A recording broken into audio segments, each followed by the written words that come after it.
တနင်္ဂနွေနေ့ဆိုတော့မတီရောမတီရဲ့ညီမလေးရော listeners mode ထဲရောက်နေကြပါပြီ။ဒါပေမဲ့စာမလုပ်ချင်မဲ့ပြင်းနေတဲ့ညီမလေးကိုစာသင်ပေးဖို့ကမတီရဲ့ဒီနေ့ challenge ပါပဲ။ကဲပြင်းမှုကိုအတူတူအနိုင်ယူပြီးစာသင်ကြရအောင်။ဒီနေ့မမ EDM စေသင်ပေးမယ်။ ဟုတ်မမ EDM ဆိုတာကသူ့ထဲမှာပါတဲ့စကားလုံးတွေကလွယ်ပေမဲ့ဒါရဲ့ဘာသာပြန်လိုက်တဲ့အခါကျလို့ရှိရင်အဓိပ္ပာယ်ကြီးကကြောင်တောင်တောင်ဖြစ်နေတတ်တယ်ကွာ။ဥပမာပြောရမယ်ဆိုလို့ရှိရင် break the ice ကိုညီမလေးဘယ်လိုနားလဲလဲ ရေကန်းကိုချိုးတာပေါ့မမ ဟုတ်ပြီဒါပေမဲ့တကယ်က break the ice ဆိုတာကရေခဲကိုချိုးတာမဟုတ်ဘဲနဲ့စကားစပြောတာကိုပြောချင်တာကွာအရင်တော့ဆိုလို့ရှိရင်ရေခဲခဲနေတဲ့ပင်လယ်ပြင်မှာရေခဲခွဲသင်္ဘောကြီးတွေကလမ်းစာဖောက်ပေးတာကိုအစွဲပြုတ်ပြီးတော့ break the ice ဆိုပြီးဖြစ်ပေါ်လာတာ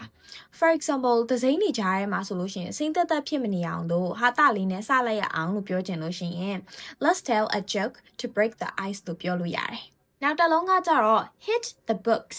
စားကိုရိုက်တာလား စာချက်တာကိုပြောတာ for example I have to hit the books for my exam ငါစာမေးပွဲအတွက်စာချက်ရတော့မယ်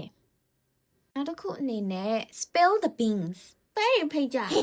nope ရှုပ်ဝက်ချက်ကိုဖွင့်ပြောတာကိုပြောတာရှေးခေတ်ဂရီမာတော့ဆိုလို့ရှိရင်ပဲစီတွေနဲ့ရှုပ်ဝက်မဲပေးကြတဲ့အခါမှာပဲအိုးမှောက်သွားပြီဆိုလို့ရှိရင်အဲ့ဘသူ့ကိုဘလောက်မဲပေးထားရဲဆိုတော့ရှုပ်ဝက်ချက်တွေကပေါ်ကုန်အဲ့ဒါကိုဆိုလိုတာကွာ for example party အကြောင်းကိုရှုပ်ဝက်ထားပါလို့ပြောချင်လို့ရှိရင် don't spill the beans about the party လို့ပြောလို့ရတယ် burn the midnight oil ဆိုရင်ဘယ်လိုနားလဲလဲ ညတော့မှစီမီထထွန်းတာလေ သူကညမအိပ်ပဲအလုပ်လုပ်တာကိုပြောတာအရင်တော့ဆိုလို့ရှိရင်လျှက်စစ်မီးတွေမရှိခင်တော့ကညဘက်အလုပ်လုပ်တဲ့အခါကျလို့ရှိရင်စီမီးခွက်တွေထုံးပြီးတော့လုပ်ရတယ်လေအဲ့ဒါကိုအစွဲပြုတ်ပြီးတော့ဒီ burn the midnight oil ဆိုတာဖြစ်ပေါ်လာဥပမာအပြင်ပြပြရမယ်ဆိုလို့ရှိရင် script ကိုပြီးအောင်လို့ငါညလုံးမအိပ်ဘဲနဲ့ရေးခဲ့တယ်လို့ပြောချင်လို့ရှိရင် I burnt the midnight oil to finish the script လို့ပြောလို့ရတယ်ခုက let the cat out of the bag အိတ်ထဲအကြောင်လှုပ်လိုက်တာ မဟုတ်ဘူးရှုပ်ဝချက်ကမရည်ရပဲနဲ့ပေါ်သွားတာကိုပြောတာအရင်တော့ဆိုလို့ရှိရင်ဝက်ကလေးတွေရောင်းတဲ့ကုန်တဲ့ကဝက်ကလေးစားကြောင်အိတ်ထဲမှာထည့်ပြီးတော့လိန်ရောင်းတယ်ကွာအဲ့မှာကြောင်အိတ်ထဲကလည်းထွက်လာလိန်ရောင်းတာကပေါ်သွားအိတ်ကနေပြီးတော့စား for example အနေနဲ့ပြောရမယ်ဆိုလို့ရှိရင်သူမကရှုပ်ဝချက်ကိုမရည်ရပဲနဲ့ပြောမိသွားတယ်လို့ပြောချင်ရင် she accidentally let the cat out of the bag လို့ပြောလို့ရတယ်နောက်တစ်ခုအနေနဲ့ bite the bullet ကြည်သားလို့ကြိုက်ရမှာ no သူကအခက်အခဲတွေကိုစိတ်မာမာနဲ့ရင်ဆိုင်တာကိုပြောတာအရင်တော့ဆိုလို့ရှိရင်စစ်ပွဲတွေမှာဒဏ်ရာရတဲ့အခါခွဲစိတ်မှုလုပ်ပြီးဆိုလို့ရှိရင်နာကျင်မှုကိုအောင်ရင်းနိုင်အောင်လို့ကြီးစံတွေကိုကြိုက်ထားခိုင်းတာကနေပြီးတော့ဒီစကားအစပြီးဖြစ်လာ